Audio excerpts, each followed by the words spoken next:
Is like a genetic, biological kind of vulnerability, and we're going to explain each of these in the realm of also Quran as well. Environmental, social, and psychological. But also this hits the person as an individual, and it also hits us as a society. And I'll be ending with the group notion in terms of Islamophobia, in terms of vulnerability as Muslim Americans. Okay?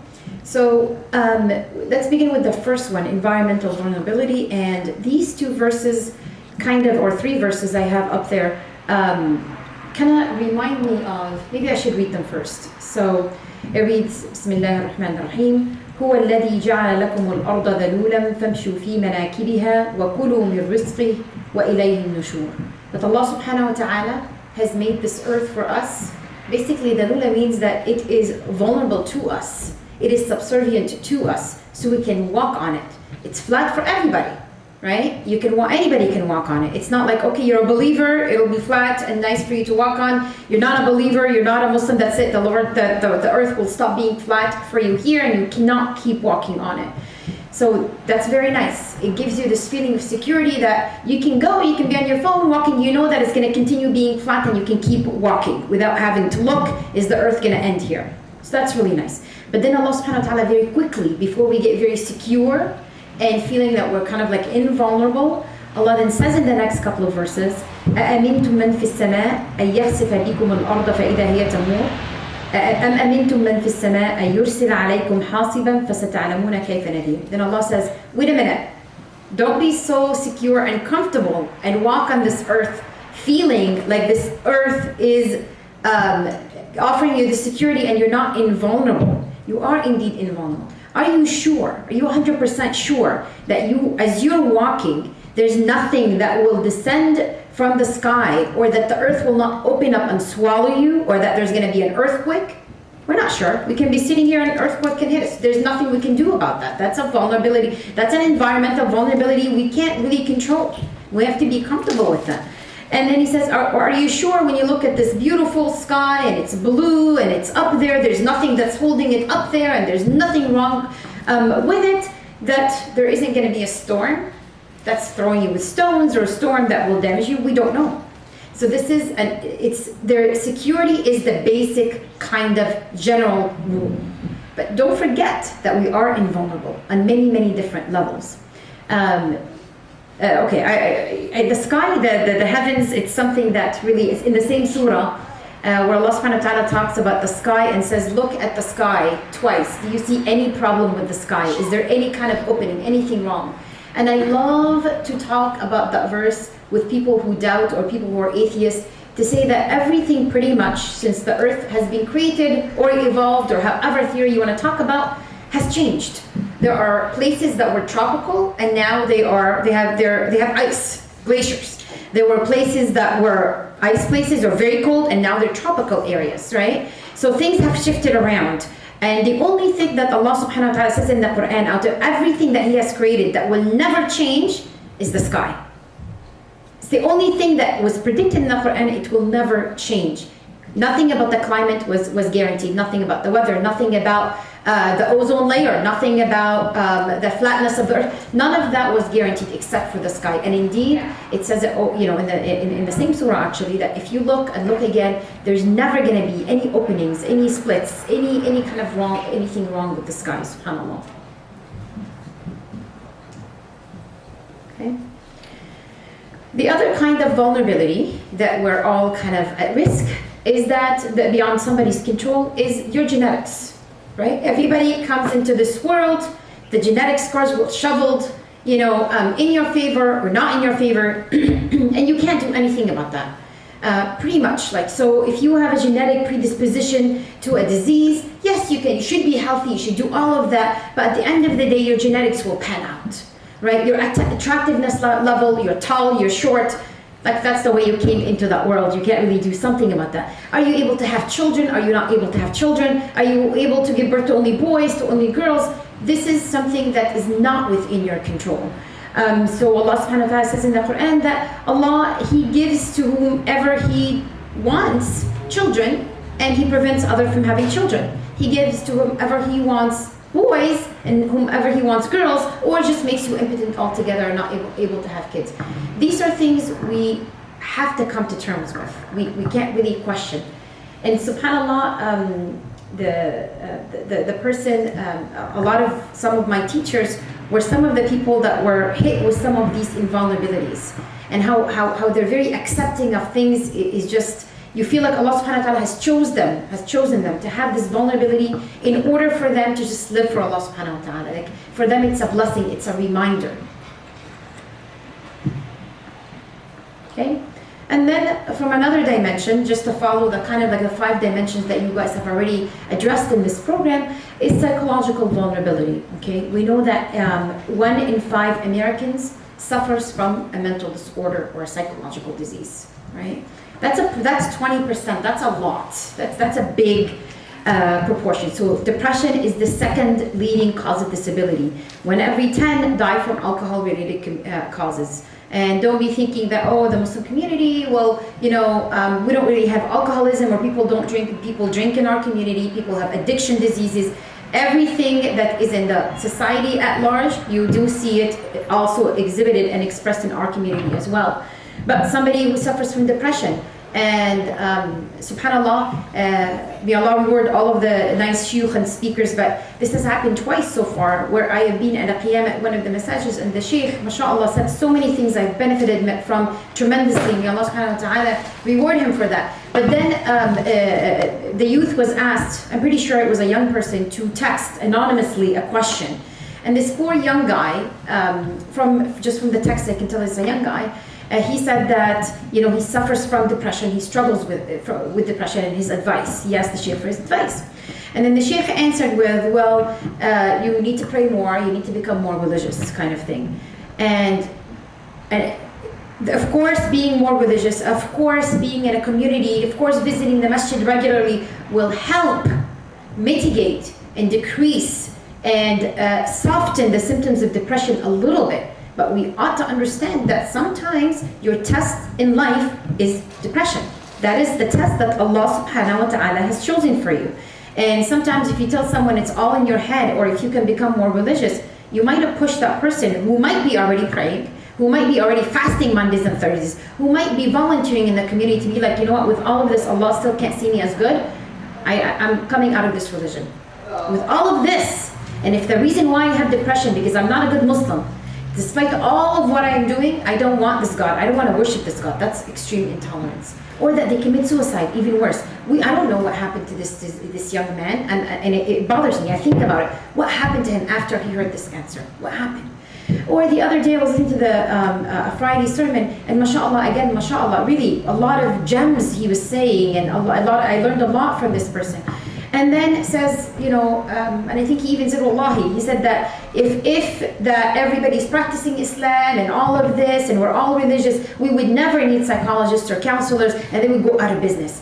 I was like, oh, he did not say that. He said such wonderful things. MashaAllah, may Allah bless you for all of the amazing things he said, but no, that's not true. There are people who are born with a chemical imbalance, with a genetic predisposition to depression, and it's very difficult for them. It's not natural for someone to say, I don't want happiness, I don't want to enjoy my kids. And depression is not lack of happiness. It's not. Okay? It's not the same thing. Or happiness is not the opposite of sadness. Sadness is a healthy emotion. So it's not lack of this, it's lack of emotion. Right? Where they're looking at their phone and they're like, I need to come pick up the phone. I know my neighbor's calling to say I made food for you, and they can't get up to pick up the phone. They see the laundry basket and they can't pick it up. It's really a big struggle. Or people who are suffering from obsessive compulsive, where they have this compulsion of they can't leave their house because they need to wash their hands, or they need to turn off the oven, but it's just way more than what the regular person deals with, and it really prevents them from being in relationships, from keeping a job, from getting married, from so many things. Or people who suffer from hallucinations and they have no choice over this. We know schizophrenia has a big genetic component. That this is your test. That is the invulnerability. Everybody has one, or actually many. And they hear hallucinations to kill somebody. And they might kill somebody, or they might end up killing themselves. We know that 1%, whether you're male, female, you live in the Middle East, in India, in the States, That is the prevalence. That's how common schizophrenia is. It is something that is inherited. We know that is, a genetic thing. You cannot tell somebody shake these hallucinations off by doing some qiyam layl. I'm not saying that doesn't help. It helps, but it's not going to treat these disorders. But we are mandated as Muslims to find the cure. Whatever disease that exists out there, Allah has created a cure. We need to search for that cure.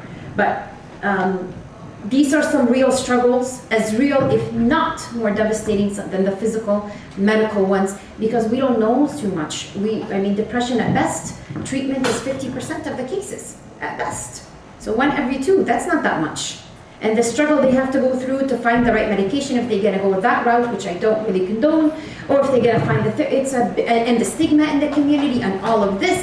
And I don't want to tell anybody that my son suffers from bipolar. These are real stories, because what if I don't want the community to talk about me? What if nobody marries him? We'll stop being judgmental if we realize we all come with invulnerabilities. Allah has chosen a package for us of invulnerabilities that we can handle. Perhaps Allah has not chosen a difficult invulnerability package for you because He knows your iman and faith cannot handle it. So before we kind of judge somebody, just maybe it's us that's the problem, that my iman is not that strong, and that's why I'm not being tested as hard as that lady that has a son who suffers from bipolar disorder.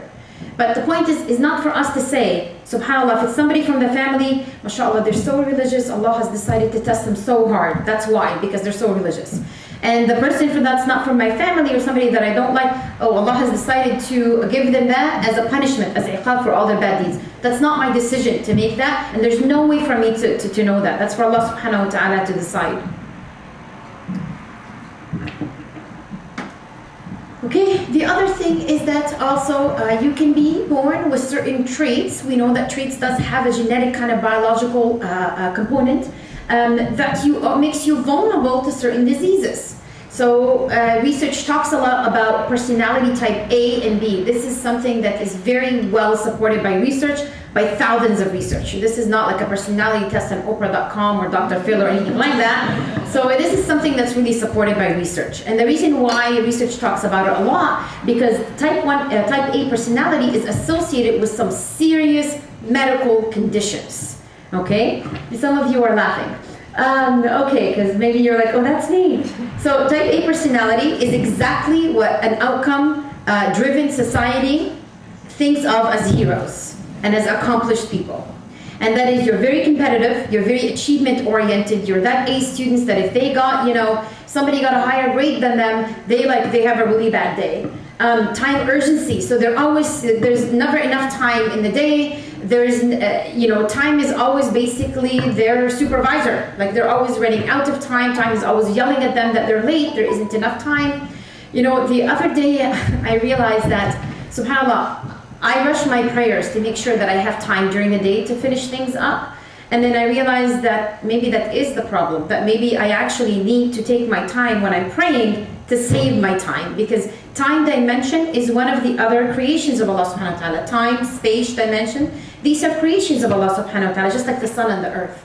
So give God subhanahu wa ta'ala His duty, and He will order time to be in your favor, not the other way around.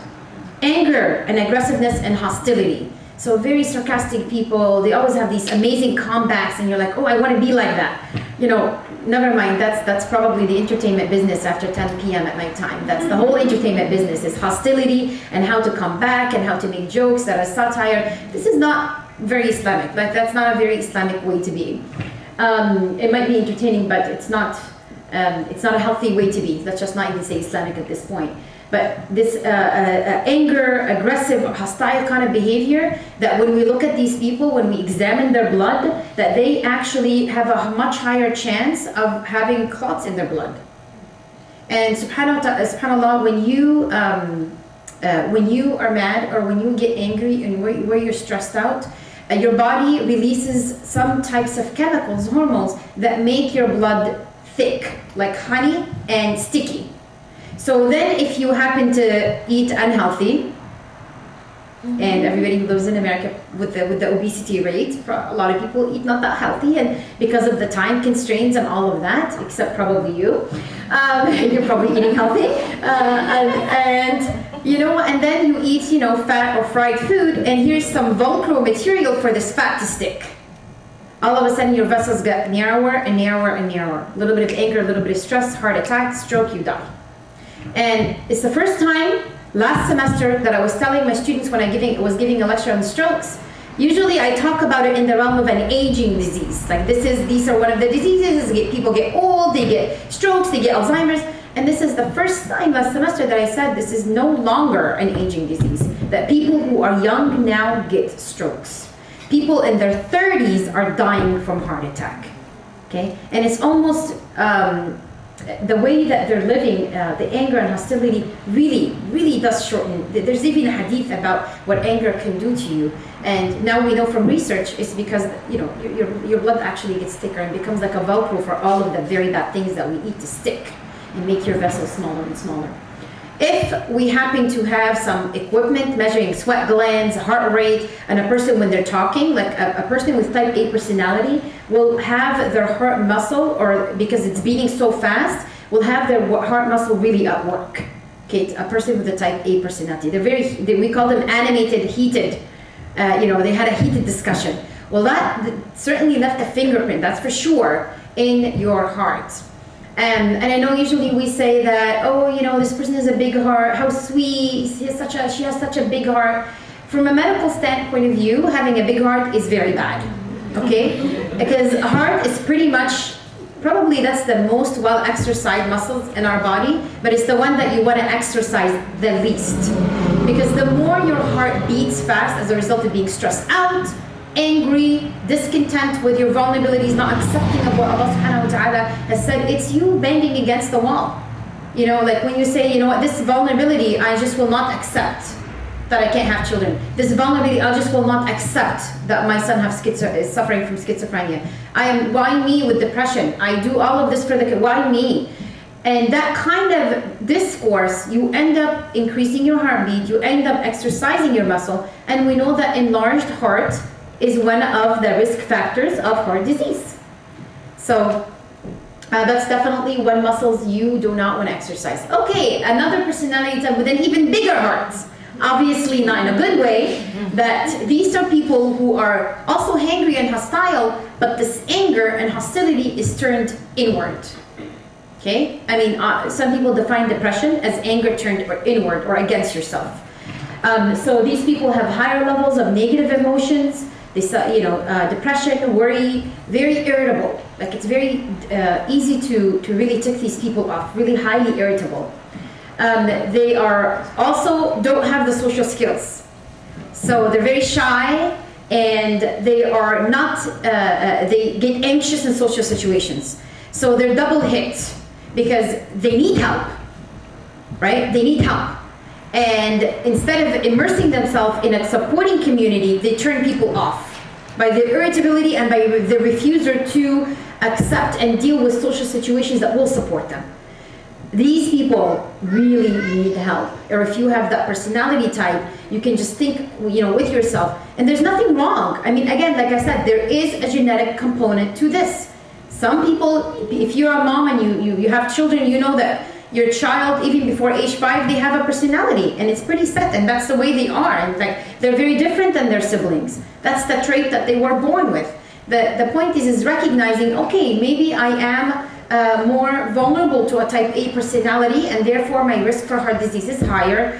What do I do about this? What is my form of acceptance and saying, Allah subhanahu wa ta'ala, okay, you gave me this. Now, how do I harness this energy? Because that's good. It's energy, you're competitive. How do I turn these traits into something that will serve you better?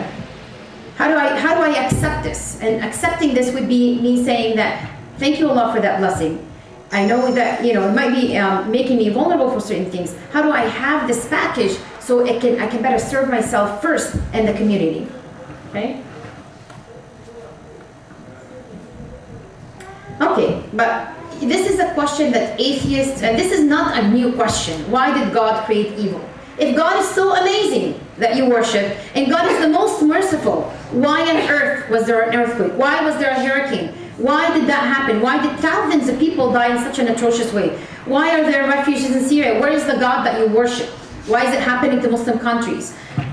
Why is there evil on this earth if you worship this amazing God? This is not a new question. Philosophers have dealt with this question for eons. Okay, so and then the ayah that answers these questions for me, or at least answers it sufficiently for me, is when I contemplate upon this ayah. Okay, تبارك الذي بيده الملك وهو على كل شيء قدير الذي خلق الموت والحياة ليبلوكم أيكم أحسن عملا وهو العزيز الغفور. Allah subhanahu wa ta'ala says in the first verse that He is the owner, He is the king, this is His dominion, and He is the most competent. So another way of saying the most competent is that He is never vulnerable. So people who wish to be never vulnerable, people who say, why can't we just all be good? Why can't we just live forever? Why can't we be free from disease? They're asking to have one of God's attributes, the all-competent. The question is, what have you done to society, to humanity, to wish for yourself to have God-like traits? Nothing. You have done nothing. And neither can you, if even you wanted you, even hit or get a fraction of what Allah subhanahu wa ta'ala has done for us, to make the sun rise, to make the earth flat, to have mountains for us so this earth cannot just waver in wind like a paper. We can't. So let's just remember that anytime we're kind of unhappy with the situation in the world, I can't believe this hurricane happened, I can't believe this tornado happened and it has killed thousands of people, or the situation in Syria, or the situations of Muslims today, where is God? And people have left Islam because of questions like that. Is that to say that, wait a minute, to be all competent, to have disease free, to have all of this, is to be the all competent. But wait a minute, that is a trait of God subhanahu wa ta'ala, of Allah subhanahu wa ta'ala. Then in the next ayah He says, He, Allah subhanahu wa ta'ala, created death and life. The reason why we have death and life, the reason why we're breathing today is one reason, and that is so we can get tested. Let's not forget why we're here on this earth. So invulnerability is not just a haphazard thing that just evolved over time with humans and all. It is why you're here. It is who you are as a human being. In your definition as a human being is invulnerability. That is the sole reason you are on this earth. And why are we being tested? Think about it. If there is no tests and everything is perfect, how do I know your traits? If I were to give right now a math test, don't worry, no anxiety, I will not do that. And I want to test mathematical abilities. I want to know who's the best here in math. If I give a test, 1 + 1, would that show me who's the best amongst you in terms of their mathematical abilities? No, because even if my son who is in grade 6 takes that test, he's going to be able to do it, right? But Allah will variegate the different kinds of tests to then say, he's a Muslim, he's a mu'min, she's a muhsina. You see the different levels? There's believing, but there's different levels. People get tired, and you might have read about this, is that people will achieve amazing things. They'll get to the peak of the mountain. They'll get to the peak of their career, and then the next thing in the news, they committed suicide. What happened? What happened to Robin Williams? He was he was amazing. He didn't kill himself because he wasn't succeeding. Quite the contrary. So these people will then either suffer from depression, suffer mentally or physically, or kill themselves because they realize, I got to the peak of the mountain. What's next? Oh, well, there's nothing next to do. Whatever goes up ought to come down. That is a law in life. It's not just a law in statistics or math. We know that. We rush into the meeting. You probably know about that. But also in human, whatever goes up ought to come down. If there's extreme excitement, you better be prepared that there's going to be the opposite sooner or later. That's the law of life. Okay? So what's nice about Islam though is Allah subhanahu wa ta'ala has not said, okay, so once you've done all of this, you are going to get to the peak of spirituality and religiosity. There's nothing like that ever. And Iman, by definition, goes up and down, every day. There's nothing wrong with that. But you have Islam, you have Iman a little bit higher, you have Ihsan a little bit higher. There's always a peak. Once you get to the top of that peak, there's going to be another one, and another one, and another one, and another one, until we all die. Okay, and you might go down a little bit and go up a little bit, but rest assured that there will be another peak. That if you think about everything that you do, and if you think about having all your vulnerabilities so that you can serve Allah subhanahu wa ta'ala better and accept them, then there is never a peak to any mountain. Then you're always striving to be better. In fact, subhanAllah, there was a choice. Why can't we just have the angels descend on earth and they inhabit the earth? Angels are doing tasbih the entire time. They don't sin. They're perfect beings.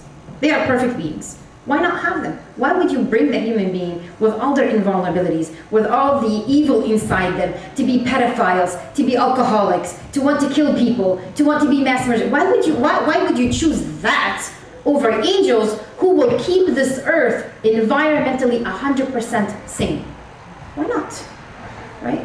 But the thing is, though, Allah said, no, I'd rather actually have the sinner who's going to be sitting at nighttime, crying from their sins over the tasbih that the angels make.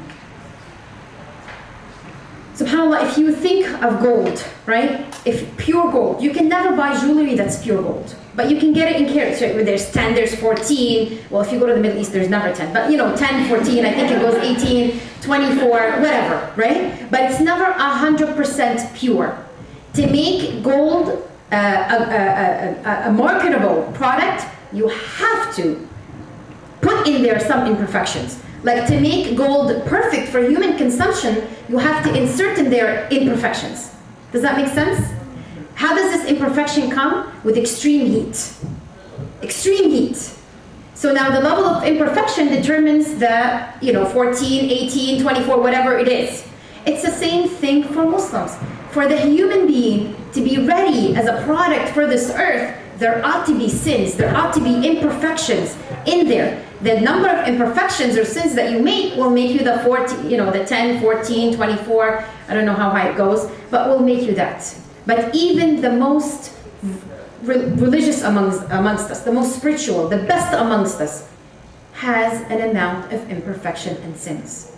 And once we accept that as human beings, then when we sin, we can just get up and say, Allah subhanahu wa ta'ala, I am not going to say that I refuse to acknowledge that one of your names, actually a few of your names, have to do with forgiveness. Because when you say that, I've sinned and it's such a huge sin, I know Allah will never forgive me, you have said that I have neglected, I'm going to stop believing that one of the names of this God that I worship is the most forgiving, the most merciful. Okay? So then you can say, okay, so we can always fix that imperfection. And subhanAllah, sometimes the fixing of the imperfection requires that intense heat, where your ego literally will melt and break into pieces because of a trauma. Because then Allah says, okay, I've melted it all for you. Extract the imperfections. Do your tasbih, do your istighfar, do all of that dhikr. Even if you're not feeling it in your heart yet, do that. Okay, to get rid of imperfections. And then it's up to you how you're going to build these pieces together. You might build the pieces together so you are a stronger human being than after this horrendous trauma that happened to you, or you might build it the same exact bad way and find yourself again breaking into pieces. That's your choice. Another thing is that I like this, that Dr. Mustafa Mahmoud, he said this. He said that if there were no evil, if everybody was good and there's no disease, where's your free will? So Allah subhanahu wa ta'ala has not ordered evil or has not ordered you to do bad. There is no verse in the Quran say, do bad. I challenge anybody to bring me that from the Quran. But Allah has allowed it, right? Right? Allah has allowed, if you choose to be a pedophile, if you choose to be, Allah has allowed that. How is Allah subhanahu wa ta'ala going to hold us accountable on Judgment's Day if we don't have free will, if we don't have the choice between bad and worse and good and best? How is that going to happen? That would be impossible to happen. So Allah has allowed us to make that choice of free will, and that's one of the reasons that Allah subhanahu wa ta'ala has created invulnerabilities and badness. The other thing is that what is bad and evil to our very imperfect minds until, I studied neuroscience, the brain, for 5 years. I came out knowing less than when I came in, okay? That's how complicated it is. We don't know anything. Let's just get off our high horses. This is the age of information. And that's why there's a lot more atheists now, because now you can answer questions and we're feeling invulnerable. In fact, especially with technology, is that now we have this desire in us to be invulnerable. We create superheroes that can fly, but they're good. They're flying, but they're saving people and they're good. And unfortunately, what happens to our brains, especially for our kids that play these games, that they start on an unconscious level believing they're invulnerable and that they're invincible and that indeed that they can fly. And then with the first rejection, they really suffer. Okay, and especially now the gaming business and using neuroscience to exactly give you the feeling that you are in there. Like this is not science fiction, but now you can actually play games with your brain waves. You can move things on the screen. So they're becoming really, really good. You can be, I can invoke in you the experience of you being outside yourself and watching yourself. This is not science fiction, this is passé. This has already happened, right? So this idea in us of like, we don't want disease, we don't want to die, we want to fly, we don't want to age. All of these are necessary vulnerabilities all of us will face. This is not like, some of us will age and some of us won't. This is a necessary, again, your definition is invulnerability. So in order to say like, no, we don't like this, we want to be invulnerable, we make superheroes, we make avatars. And we've become so good at it that our kids play these games for hours and hours and hours, and they start thinking they are invulnerable. We've got to really be careful with that. Okay, the other thing is that, another point actually that he made that I really liked is that just because our minds are limited and what we see in front of us is bad, it doesn't mean that it is. So when you see volcanoes, that is an eruption on Earth, an extreme amount of heat, if you happen to be just there and smelling the ashes, you will be burnt alive. It's really bad. Why would this be happening, a volcano, and it's killing all of these people? Now let's look at the other side, making the ground fertile. And also one type of mountains are the mountains that are made by volcanoes. They're called volcano mountains. That's why they're called that. And we have different kinds of mountains. That's why Allah subhanahu wa ta'ala in the Quran talks about what will happen to mountain, and every time different ayahs will say different things, but because we have different types of mountain. I think we have 5, but maybe more, I'm not sure. So one of them is the one that is going to be erupted from volcanoes. We need the mountains, because the mountains, again, if we have no mountains, then the earth is like a piece of paper in wind that it will just, that's it, it's gone. We need the mountains, heavy weight on this piece of paper. There's a lot of advantages. So what is to our naked eye and our vulnerable understanding, an incomplete, far from complete understanding, using our minds, we don't understand. We think that this is very bad. So you're not always going to be, alhamdulillah, we're very blessed in the Quran that we're giving a lot of answers to why. That's great. But don't let that be a condition for your belief in Allah subhanahu wa ta'ala. Then, well, if you don't tell me why, then that doesn't make sense. Then Islam doesn't make sense. If you can't explain it to me, well, there's a lot of explanations that Allah subhanahu wa ta'ala respects, that our minds have limitations. There's only certain things that we can understand. If I, talking about airplanes now, and I talk about that at the time of the Prophet and say we're going to fly, people will think that you're mad. At times, or there was a time when, scientists said that the earth was not flat, and that person was just like really reprimanded by the church, and then like people wanted to kill him. So let's understand that our mind is limited, but the amazing thing about the Quran is that you will understand more and more as different generations discover different things. And it will keep giving you as long as you can contemplate. That's why the Quran says it over and over again. It doesn't say just believe blindly, it says contemplate and contemplate and contemplate. You might not understand it, but you should always have the belief that even whether I understand it or not, whether there's a why or not, or an answer to my why, that I believe in Allah. That my aqidah should always be, lack of why answer proof, I guess. Okay, but this is really important. Okay, I was actually preparing for a lecture on psychology of stress, and I came across this study, and I literally froze. I had goosebumps, and I was just like kept rereading the study, because I'm like, oh my God, this explained this verse in the Quran perfectly. Like, it's unbelievable. So the verse is, لا يكلف الله نفسا إلا وسعها لها ما كسبت وعليها ما اكتسبت ربنا لا تؤاخذنا إن نسينا واخطأنا.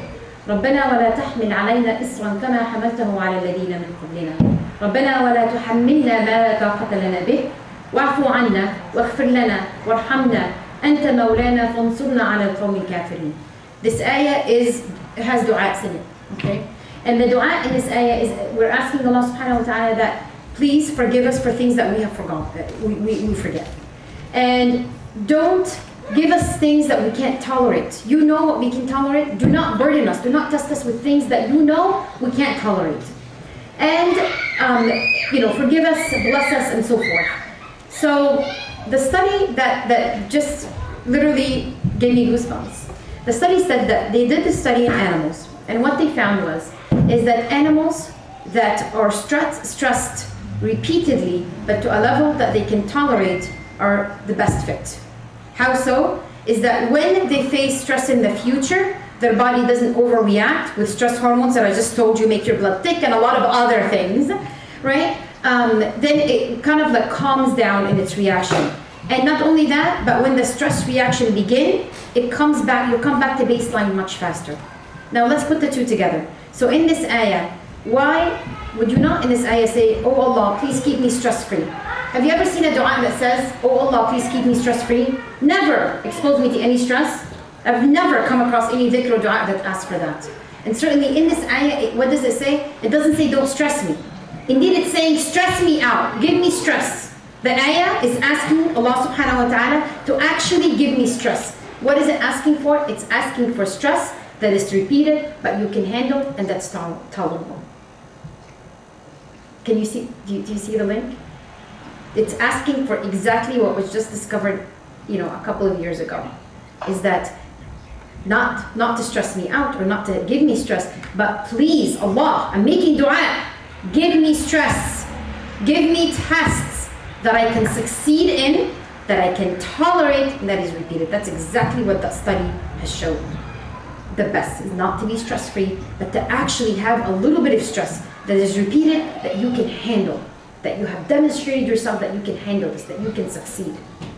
Okay, this is one of the things to keep in mind if you are a parent and if you're making an environment that's completely proof that they can never be stressed out. You gotta be careful because you're not gonna live for them forever. Okay, you can't shield them from everything. That you do need stress, that they can handle, that they can tolerate, and that you're there behind to support them if they fall.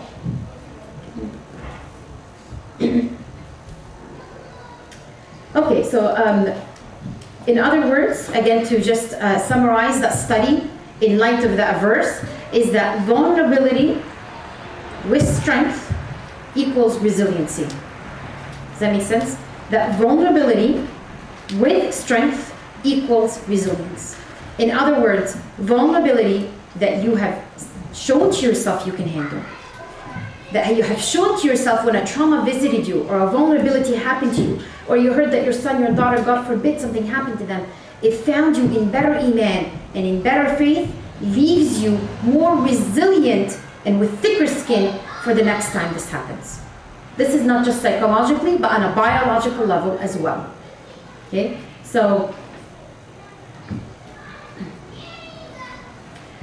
so this is another person that I'm sure you've seen. She's like, she did TED Talks, she has a book on this, is Dr. Brené Brown, and she sees vulnerability as a way to connect, or what she said is that in order for connection to happen, we have to allow ourselves to be vulnerable.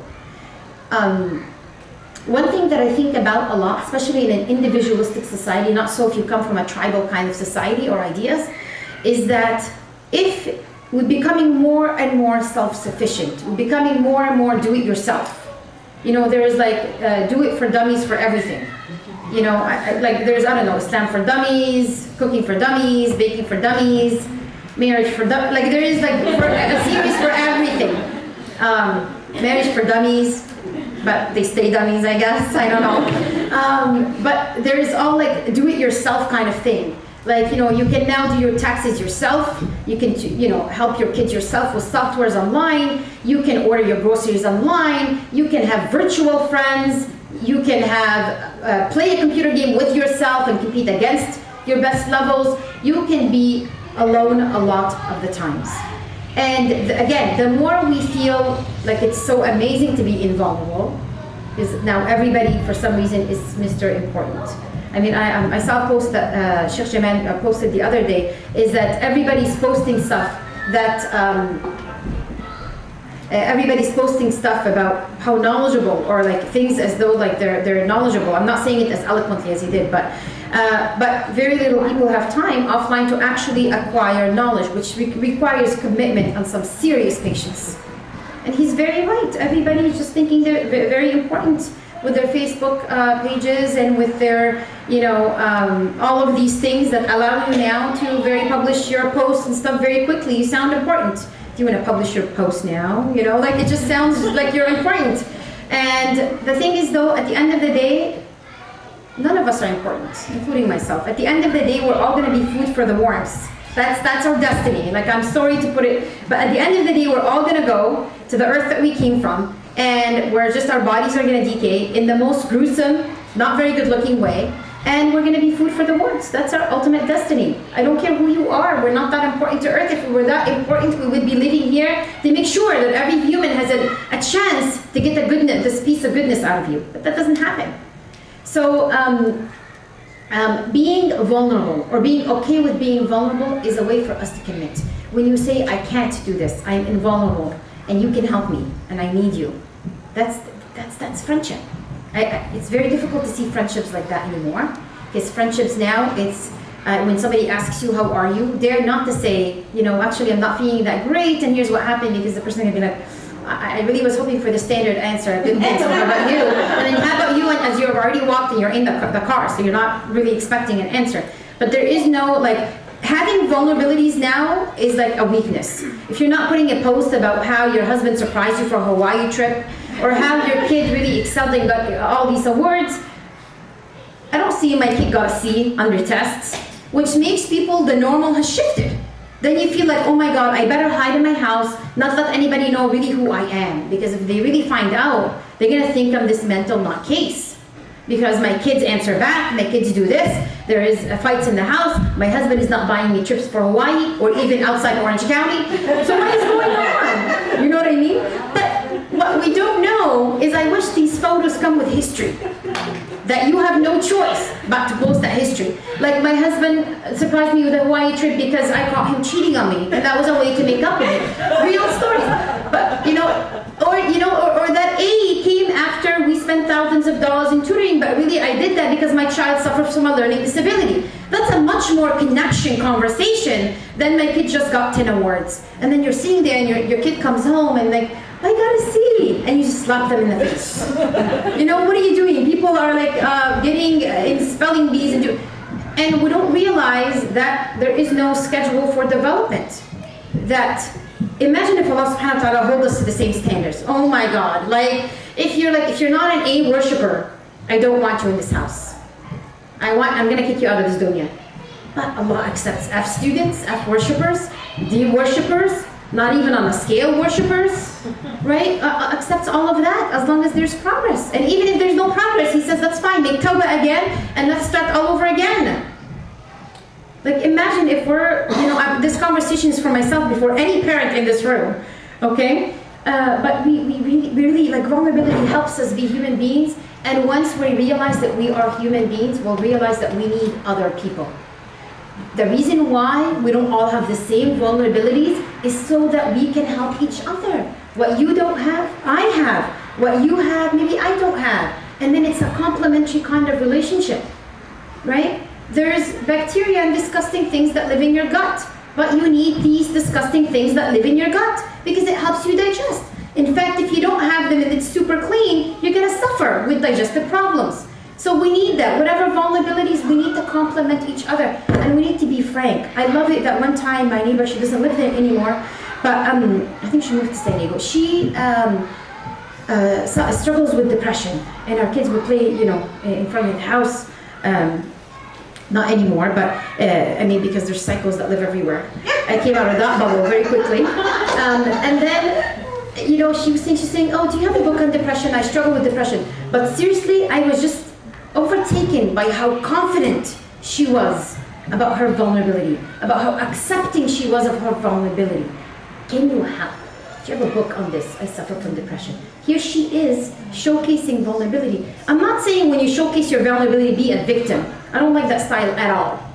Okay? That's not a helpful style at all. People who are just like, every time you meet them just complaining about everything and like, you try this way. No, it's never going to be fixed. Everybody's doomed. I'm doomed. Muslims are doomed. The world is going to end. Like, that's not the healthy conversation either. But people who have vulnerabilities, who are accepting of this vulnerability, who want to do something about it, these are actually, I'm going to argue, the healthiest individuals. Okay? So it's a really good way to connect. Allah has blessed us with a lot of things. The more we disconnect, the more we find ourselves alone. And the less likely we can find help when we need. Sometimes we're at a time in our life where we're so successful, we feel invincible. Like I'm on top of the world, I don't need anybody. And therefore, I'm not going to make myself available to help anybody because I don't need them. Why on earth would I help them? But we forget that time, or the time dimension, if we take that out, that you are going to have vulnerabilities today, yesterday, tomorrow. We don't know.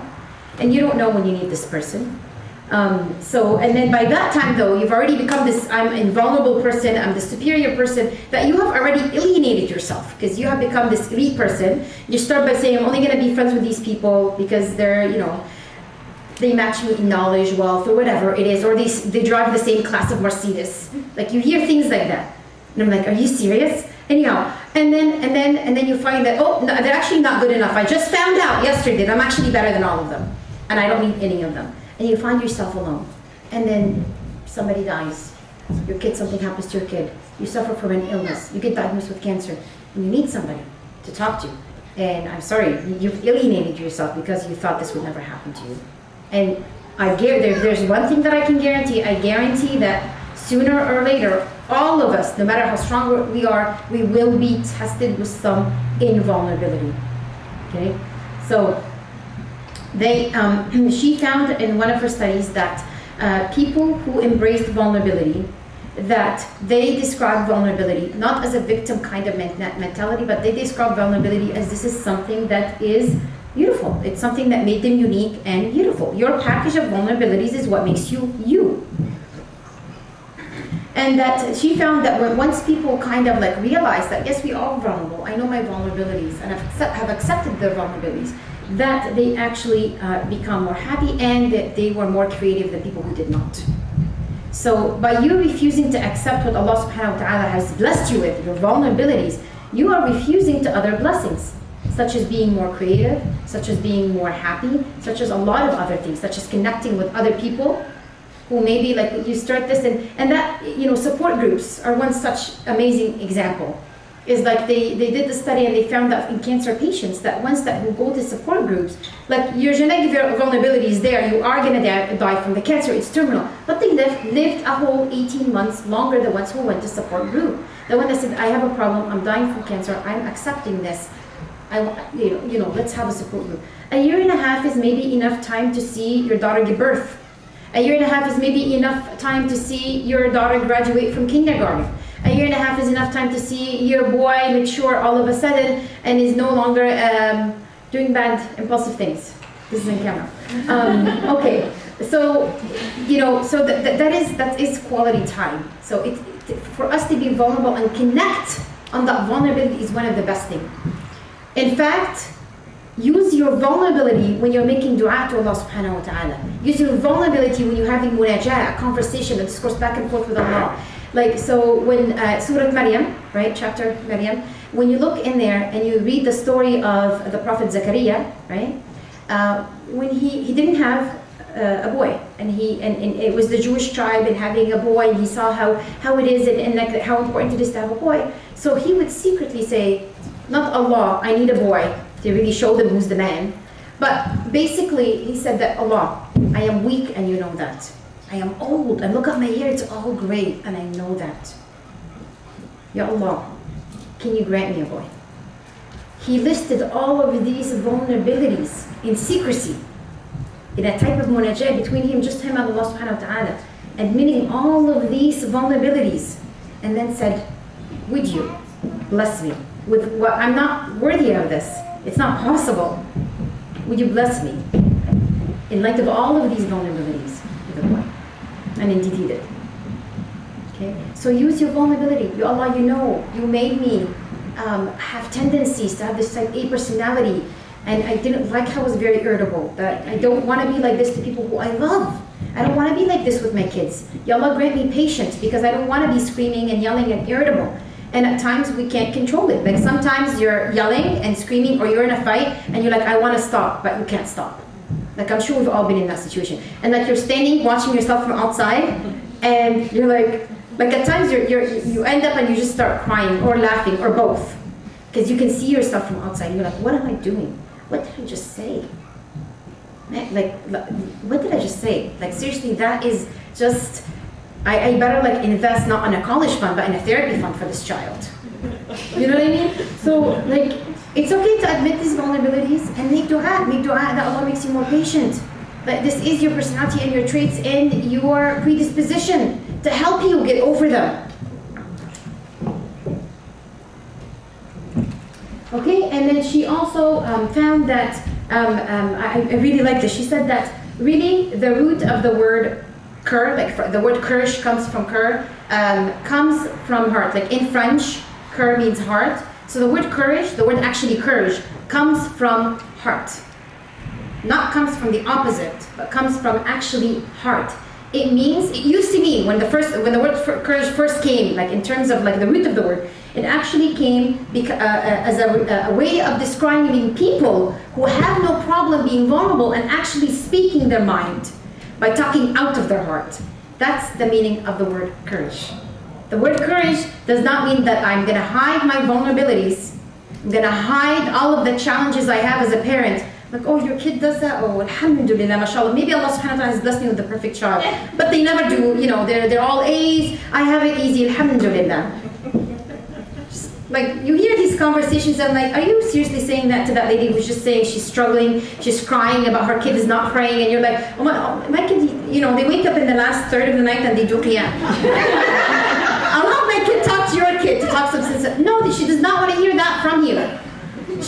That's probably more detrimental. Don't say that. Okay, when somebody is showcasing their vulnerabilities, don't showcase your invulnerabilities. Please.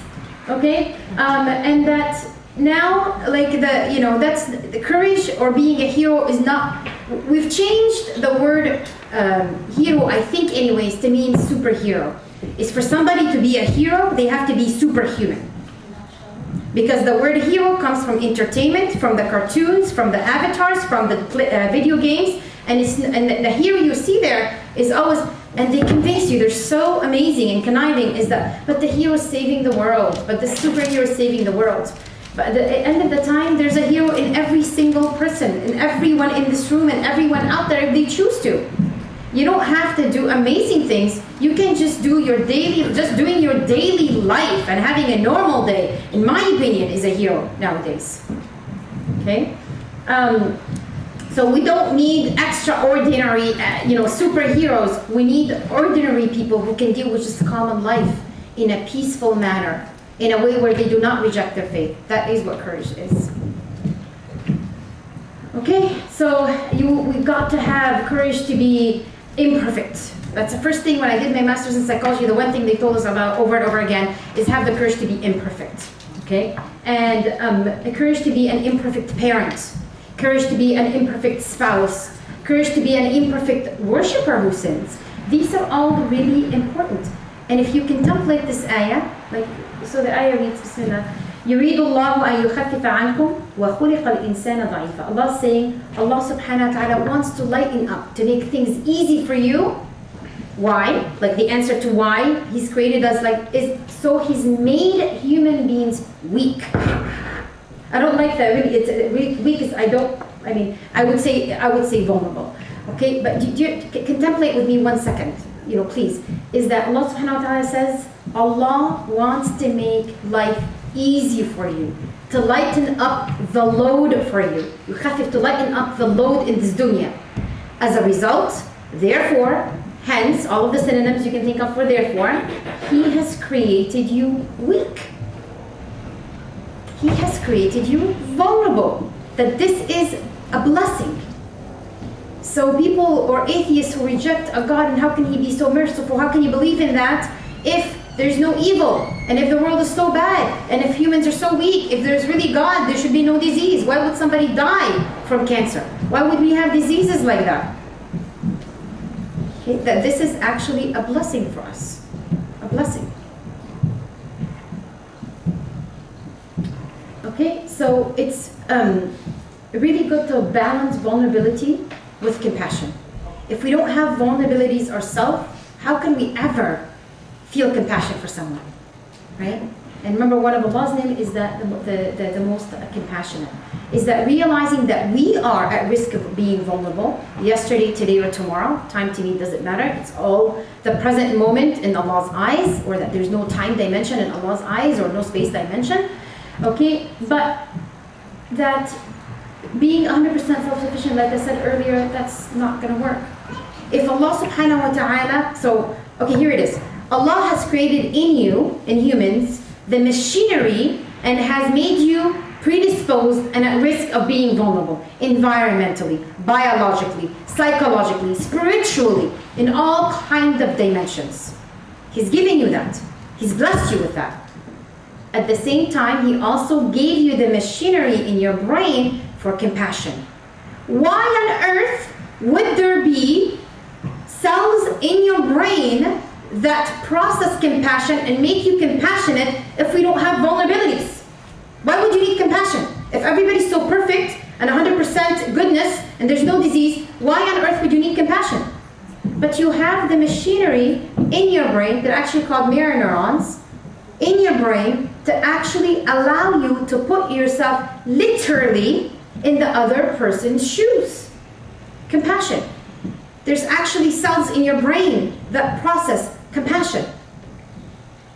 The same ones that when you're driving the car and you're being a second-hand driver and you're like, a person stops and you're like driving with them, kind of annoying, but people do it, right? Compassion. You can't say that in words, but if I monitor your brain, I would see them active. I would see them active when you're watching a commercial or you're reading a story about a refugee from Syria. I would see them active when you see any human being in vulnerability, Muslim or non. Actually, a being, an animal, a cat, anything that has a liver, anything. I would see that. People who do not practice compassion are sociopath, are psychopath. People who think that, so another, if we look at the reverse of this, is if you want to really be invulnerable and you have rejected the compassion portion of your brain because you think you're invulnerable, that's not healthy, right? So compassion is really, really important to allow empathy, sympathy, and compassion. And the reason why we have these neurons is that people will say that, well, you have not been through this, so you won't understand. But Allah has given you the machinery to understand anybody's vulnerability, no matter what it is, no matter who it is in front of you, an animal or human being, because you have the machinery in your brain. You don't have to experience and go through everybody's weaknesses and vulnerabilities to understand and sympathize and empathize with them. That's not necessary. Okay? Of course you can, if you've gone through the same thing, show compassion, but you also have the luxury, the machinery, this extra thing in your brain that allows you to show compassion even if you have not gone through this. This is what human beings are. This is what human beings are equipped with. We spend eons looking at the brain as a machine, as this materialistic thing that, we understand a lot of the how-to in terms of how the brain is like a machine. But we neglect, for a long time, science was like, we cannot study it. If we don't see it, if we can't measure it, we can't study it. What is that compassion you're talking about? What's that sympathy you're talking about? Right? We can't, that's just that, we can't measure that, so I'm sorry, that's not worthy of studying. So that gave us the idea that human beings are kind of machines. And if you fix machines, maybe they could live forever, where they can't. Okay? Okay, so when I was preparing for this PowerPoint, I looked in the Quran search to see if there's the word vulnerabilities in the Quran, right? And I thought I was going to be so overwhelmed that I'm just going to look at some of them or randomly pick from them. But then the search came with 0. So I was like, okay, there's no way that the Quran has not mentioned numerous stories. So I said, you know what, okay, maybe Quran, like sometimes, like you want the hadith to explain what's in the Quran, I'm gonna look for hadith. For sure, hadith mentions stories of vulnerability, it's gonna come up. And 0 came up. So we know that that's just not right, okay? So we know that maybe the translation is off in a lot of things and it might capture the wrong meaning, but just vulnerability is a beautiful word, and I wish that somebody captured that meaning in the many stories when they were translated the Quran or some of the hadith.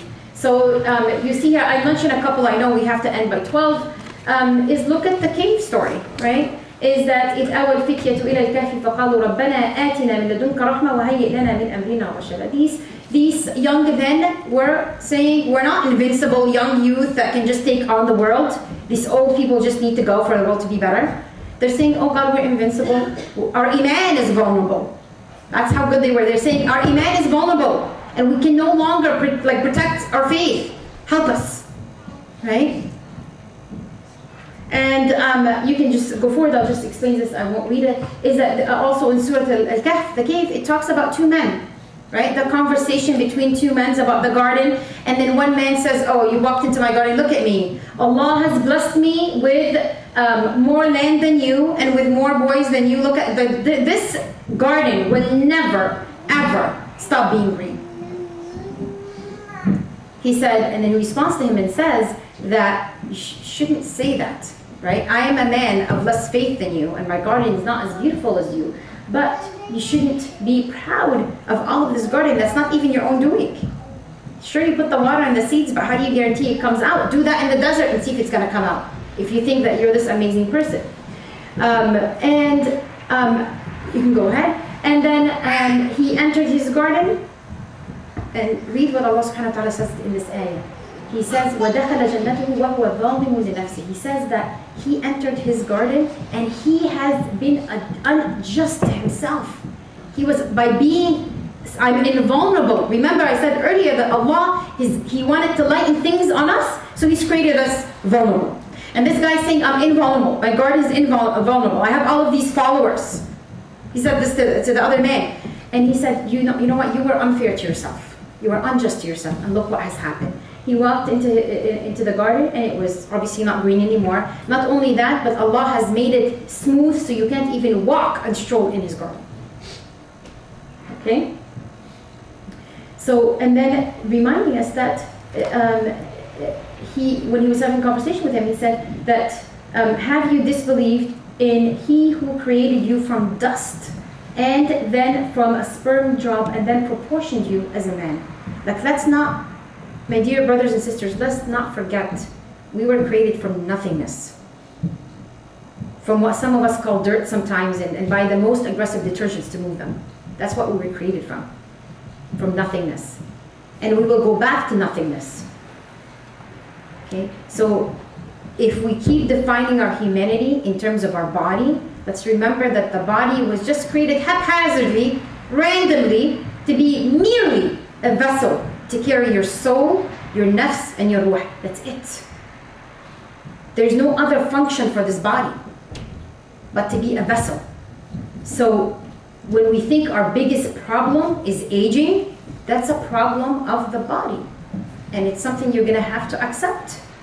That's a vulnerability we all have to accept. Okay. Can you just go? Sorry. Okay, I'm gonna end in the 2 minutes left. So if I can just share this, I feel like this X and Y kind of axis, it kind of organizes a lot of the things I've read for myself. So if we look at this, the horizontal line, you have life events. As you move to the right, you have life events that are in your favor. You have wealth, you have success, Allah has blessed you with boys and girls, with a good career, a lot of good things happen to you. On the left, on the horizontal line, you have vulnerabilities. You have crises, losses, death, maybe not being able to find a job, all kind of vulnerabilities on all levels, environmental, biological, psychological, spiritual, everything. And then up and down, vertically, as you go up, your belief in God and iman and faith gets stronger. As you go down, your belief and iman goes low and very low. Now, if we look at the upper right corner, where you have life events in your favor, and you also have a belief in God, right? Like Allah has blessed you with wealth and kids, and you're likable in the community, which, alhamdulillah, we are blessed to have people like that in the community. But at the same time, you do believe in God, and you have iman, and you realize that this is not your doing. You don't own, the knowledge that I have, I don't own it, right? I can get a stroke right now as I'm standing, or I have a dementia, and I would not remember how to say my name or the next slide, right? So then you have inner peace. Allah has wealth, you have success, you have reciprocated, never enough of course, with hamd and shukr and istighfar, and giving back to your community. You have inner peace, you have what's called sakina. Okay? Now you have the same situation, health and wealth and career and all of that, but you don't have belief in God. Okay? That you have very poor iman, or lack of it altogether. Right? Then what happens is that you can find yourself falling into problems. Right? Not being satisfied with your life. Okay, so I got my career, I got to the top of the mountain, what next? I had the boys, I had the girls, I had my PhD, I had this, I had that, I'm rich, all of this. I have a house in not me personally, okay, just, no. But, a house in all of these different areas in the world, and, I snap my fingers, and then you're like, what next? And you have emptiness inside. And then you search for doing various things to fill that void. We were all also born with the machinery to believe in a higher power. I don't care if you're Muslim, Christian, Jewish, don't believe in God. We're all born with that. Put someone on a ship and just kid around with them and poke a hole and have them sink in the ship. Of course, you know how to swim. The question is, do they know how to swim? But that's beside the point. And then the first thing they will say is, oh my God, oh my God, oh God, oh God. You will have atheists, and they'll be like, oh gosh, oh my God. Like, if you don't believe in God, why are you saying that? It's like they don't mean it, but we have the machinery to believe in a higher power. One of the steps in the 12 steps for AA, Alcoholic Anonymous, is to believe in higher power. That's one of the therapeutic steps, right? So you need to fill that void. And then people will do weird stuff to fill that void, like I'm gonna go, I don't know, do yoga in 150 degrees, I don't know, whatever different things that you do, or go fly from an airplane, like there's nothing wrong with the airplane, there's no one threatening to buy the airplane, but you're gonna jump from it for fun. I don't understand that, but that's just, I don't know, I'm not a risk taker. Okay, so that's not good.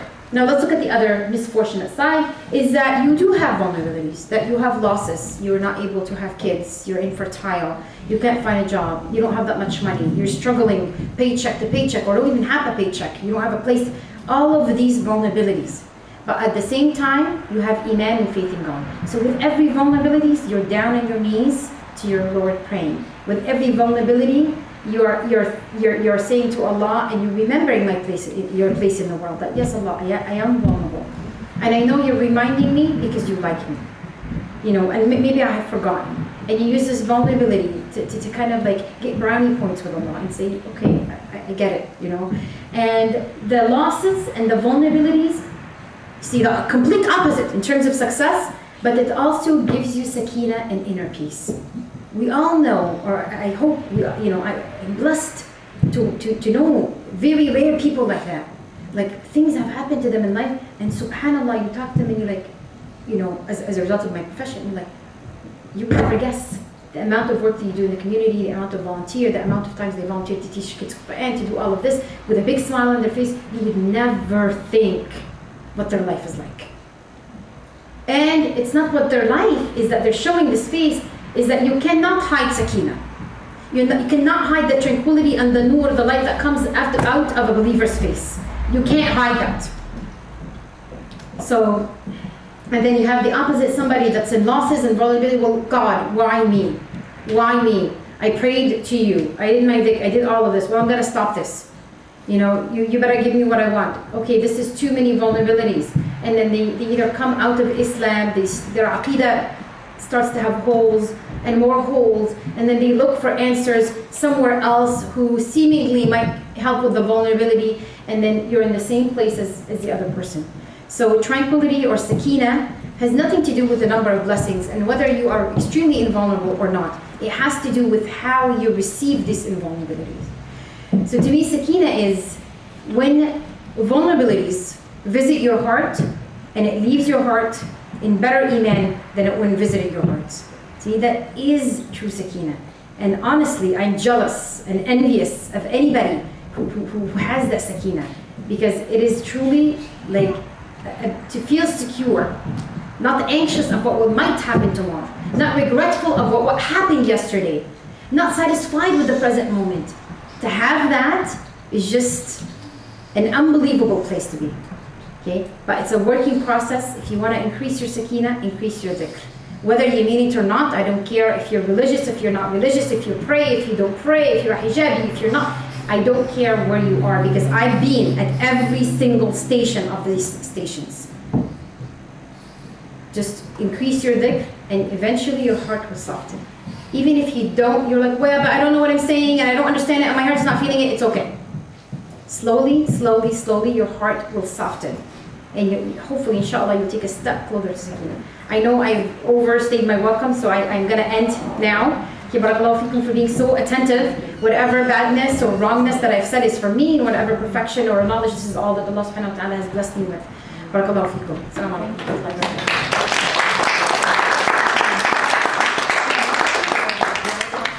Very good, very good. We are a little bit over time. We want to be respectful to our next speaker, but I think we would be remiss if we didn't open it up for a few questions. I can guarantee we will have to cut those questions off, though, to continue. Maybe you can catch Dr. Marwa Azab before she leaves. Potentially she'd be willing to connect with you offline. But maybe we'll open it up 5, maybe 10 minutes max, if it's okay for a few questions. Comments? Sure. It's interesting what you were talking about, vulnerabilities, and you said you did your search and you didn't find anything. I was just last week, I was reading something about Sympathy. He wrote some letters and notes to his sister. I don't know if you had an opportunity to read them. No.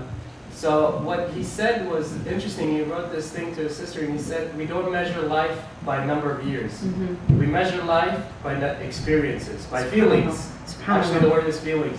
Then he goes into further detail, and he talks about, he goes, a life is worth more when you let others in, expose yourself. Mm-hmm. He doesn't, the word vulnerability is not used, but that's what it is. Yes. He's saying, letting others in and sharing your life with others, that's a life. So it's kind of interesting that our scholars have discussed the same topic here. Thousands of years ago. Yeah. I mean, we have shortcomings, we have limitations, we have all of this. And when we don't have an answer, when we don't know, we've got to go to the designer. If you're troubleshooting with a computer, with a machine, whatever, you go to the manual and you read the manual. And I had this troubleshooting, you call the 1-800 number. Our 1-800 number, our manual is the Quran and Sunnah. Yeah. You have a question, you have a problem, go back to that. And it's not like they were other human beings that had different genes. They've dealt with situations, they were married, they had kids, they freaked out, they were irritable. All of that has happened. We just don't know. I've been thinking about this since your slide on Brene Brown and vulnerability, and one of the things that she says a lot is hurt people. And so when you're vulnerable with someone who's been through a lot of difficulty, and they tend to project that onto you, or you become exposed to the hardness of part of the hurt that they're feeling, and it becomes constructive to you. How do you deal with that? What's a healthy way to deal with that? It's a big one. I'm going to answer very quickly, but thankfully, I actually I wrote an article that is published on how negative people harm us psychologically, not only but biologically.